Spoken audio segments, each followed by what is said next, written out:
Jemmer, explain to me what you are doing. Go ahead. Okay, Don't look at me. Oo.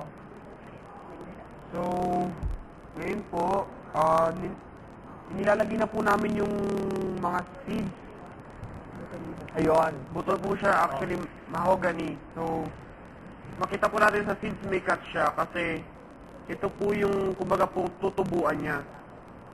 Ito po ang tinatawag nating hard-coated seeds.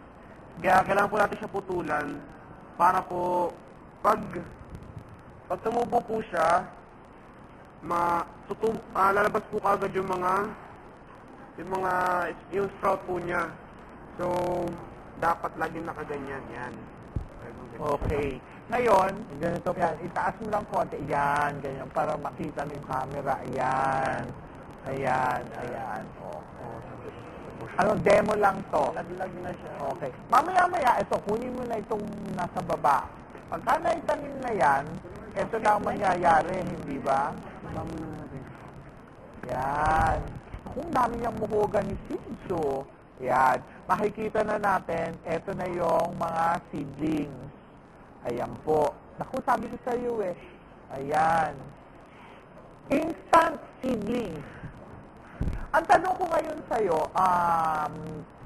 kailan ninyo binibigayan para ipatanim? Kanya nakalaki? Hindi po. Go ahead, you can talk. Oo. May mic kayo. Oo. How big? Pakita nga ninyo. Okay. Ayan. At saka ito. Yan po siya. Ayan na. So yan yung fire tree. Hawak ni Ma'am Coordinator. Ito, ano to? Nara po. At saka yung isa, Mahogany po. okay, pakita mo doon sa camera. Yan. siya. Tap! Yan. Ganyan kalaki niyo yung binibigay. Hindi pa po. Ito po ay, ano muna po, isasalin po muna natin sa mas malaking plastic. It will take, kasi kung ibaba pa siya, medyo dapat pumataas siya sa akin. Okay. Kasi po, mas Oo. mataas. Inilipat pa siya ng plastic. Bago, kailangan, mas matangkad siya kay Ma'am Coordinator bago nila ilipat. Okay. Thank you very much. Yan ho ang pagtatanim ng pagpupunla. Punla, tama ba ako? Yes, pagpupunla. Hindi ba? Sabi ni Flor, oo nga daw. Alam mo naman ako. Alright.